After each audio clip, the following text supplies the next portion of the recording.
Okay, so the first property we're going to talk about today and show them a visual is the antioxidant property of Kangen water.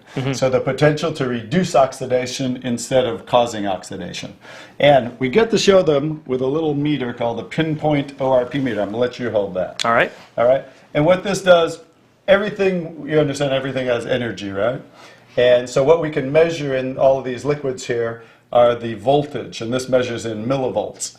So we can either get a positive reading, which means something's oxidizing to the body, or if we get a negative reading, that means something is an antioxidant or the potential to reduce oxidation. So you ready to show them out there? Let's do it. All right, let's go. So the first one we're going to test is Dasani water, product of Coca-Cola. You probably have that in Canada, right? We've got that in Canada. So we're going to see a reading that comes on this meter. There's no positive symbol, but if there's no negative symbol, that means it's a positive reading. What are we getting on the Dasani water? Average around 250 now it's up to 270. We're going to go right into Aquafina, product of Pepsi-Cola. Yeah, that jumped up over 300. Over 300? Yeah. Okay. How about Arrowhead Sparkling? That one jumped. That's over 400. Okay, positive 400. How about sports drinks? Jumped down a little bit, but it's average about 350, 340. Okay. Yeah, positive, yeah. And let's try sodas. 360. 360? Yep, positive. Okay, positive. All positive readings. And this here is a tap water. Tap water. Yeah. That jumped up to 390. Okay.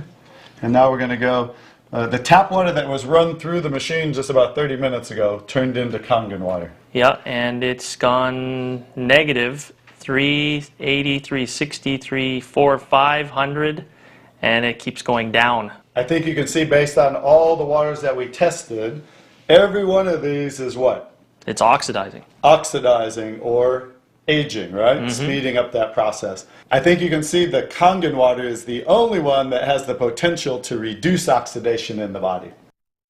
So I think you understand that's why you've been drinking the Kangen water for 2 years, right? Yeah, absolutely. Absolutely. So now everyone got to see the first property to Kangen water.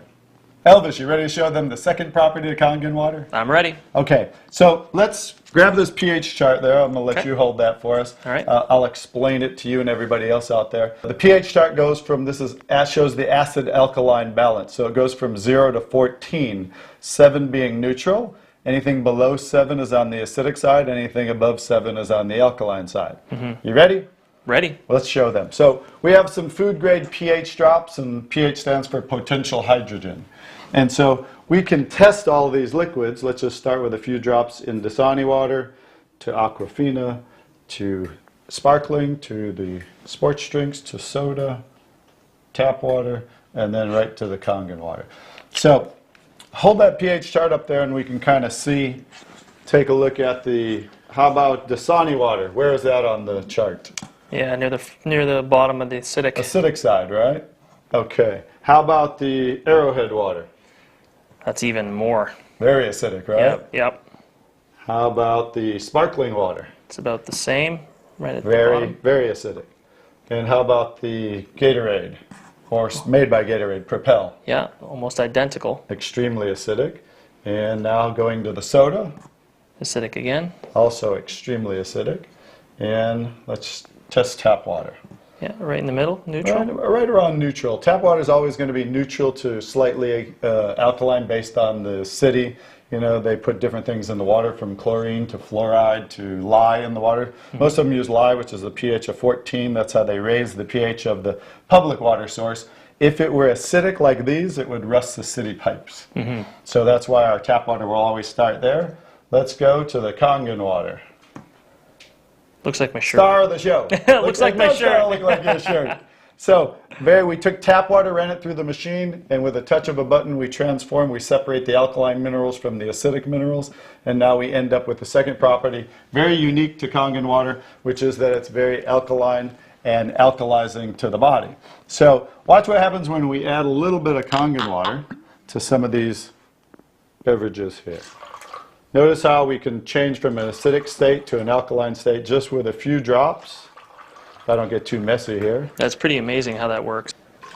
Now watch what happens when we do the Gatorade and then the soda. No change, right? So that's because they're extremely acidic. The tap water changed right away. So these are so acidic that we can't even neutralize it with the Kangen water, like we could the Dasani, Aquafina, and the tap water. So Elvis, as you can see, second property of Kangen water is that it's very alkaline, right? Mm-hmm. Very alkaline. So acidic things, not really good for the body. Acid, sickness, alkaline equal health. So I think everyone can see out there, based on the second property of the water, which water that we want to put in our body. Absolutely. So number one choice, Kangen water. Elvis, are you ready to show them the third property of Kangen water? All right, let's do it. Okay, we're going to start with a simple tea bag. So how do you make tea at home? Well, basically you boil water, and you put the tea bag in the water, and you let it sit for a little while, so that it pulls out all the herbs and everything right out of the tea bag. All right, you got to heat the water. Yeah. So we just have room temperature water. Notice not much tea coming out, right? No. So watch what happens when we add the Kangen water. What are we getting? Oh yeah. It's Instant tea, right? Yep. So the Kangen water third property is microclustering of the molecules. So regular water groups together in clusters, much larger clusters. The Kangen water, when we electrically charge the water, we can break down those clusters into smaller clusters and call it microclustered water. So watch what happens. We can keep getting one cup after the other. I can make about 20 cups of tea with the Kangen water. So everyone understands, back to the tap water. Struggling to make tea, right? Mm. Now watch what happens when we go back to Kangen water. Instant tea again. That's phenomenal. Understand the microclustering of the molecules? Yep. So imagine the body too, the cells of the body. Which water is going to hydrate the body better, get into the cells, carry waste products out of the cells, which is a microclustered water. Watch what happens. We'll make one more. How about that? So if you want to have a tea party, you can save money with Kangen water. You can make about 20 cups of tea. Now, I'm going to show you something else that I learned in Singapore, Okay. of all places. I'm going to take what's left of this tea bag right here, and we're just going to squeeze out, if I can get enough there, just a few drops in each glass. Close enough, right? Okay. Okay, we're going to add some tap water to that little bit of tea that's there. Not much tea, right? No. Watch what happens when we add the Kangen microclustered water.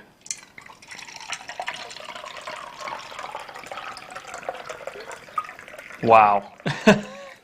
Full cup of tea. Now this would definitely work with coffee. Absolutely. On our restaurant DVD, we have 4 restaurant owners, and one of them talks about how he uses half the amount of coffee with the Kangen water. I think you can understand why based on seeing that. Another one of the restaurant owners talks about he uses specialty teas, and he uses half the amount of those teas, so he's saving money in his restaurant of the teas using half the amount. So that's actually the third property of Kangen water, the microclustering of the molecules. So I think you can see, based on even that property of the water, especially as an athlete, it's all about hydration and what? Well, it really helps through the cell network, being able to flush the cells out, absorb the water quicker, and be able to flush out lactic acid and all those impurities after training. So it's really, really beneficial. Exactly. So I understand why you've been using it for 2 years. All right. Elvis, you ready to show them another unique property of the Kangen water? All right, let's see the next one. So remember, Elvis talked about making 7 different kinds of water. So we just showed you the Kangen water for drinking, the 3 unique properties. But 2 of those waters are, of course, the 2.5 pH water, the strong acidic water, and the high pH water, the 11.5 pH water. So one's used for sterilizing and one's used for cleaning. But since there's no harmful chemicals in there, we just use salt, electricity, and water.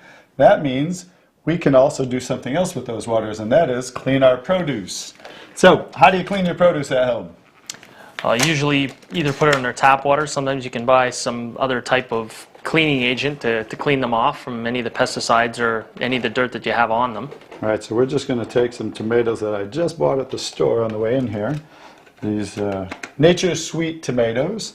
And we're going to do how you said. And now most people do this at home. Also, most restaurants do this. You know, they just clean the produce in the tap water. So we're going to soak those tomatoes in tap water.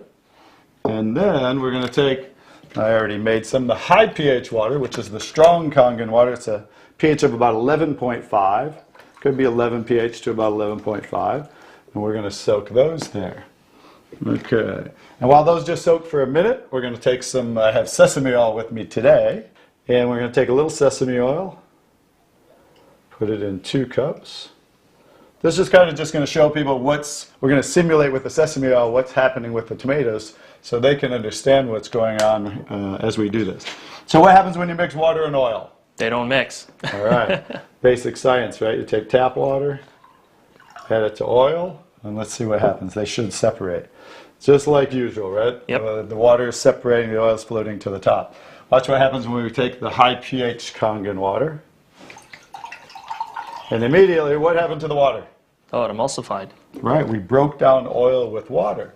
So now I think people can understand out there how you can use that water for cleaning. So as a degreaser, I mean, I've taken spots, I've taken blood out of things, I've taken wine out of carpets. I don't know about you, but I've seen many cases with that water as a degreaser.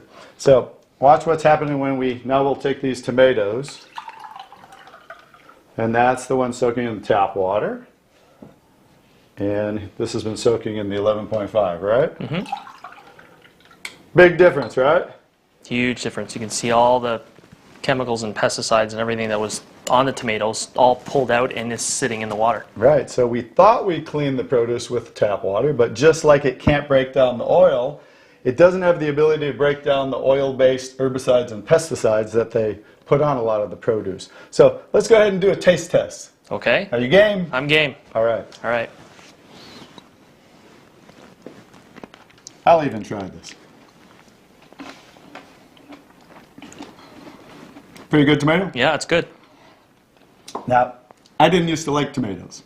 Okay. I think you'll understand why. Has a different taste for sure. There's like a film. You can even feel it on the top of the outside of the skin of the tomato. There's a film on it. I even have an aftertaste in my mouth. Yeah, yeah. So, which tomatoes would you rather eat? Oh, absolutely, that one. Absolutely. Now I think you understand why thousands of restaurants in Japan are using this technology. I think you can understand how people can become more eco-friendly. They can reduce the chemical footprint and make their produce even taste better, right? Yeah, absolutely.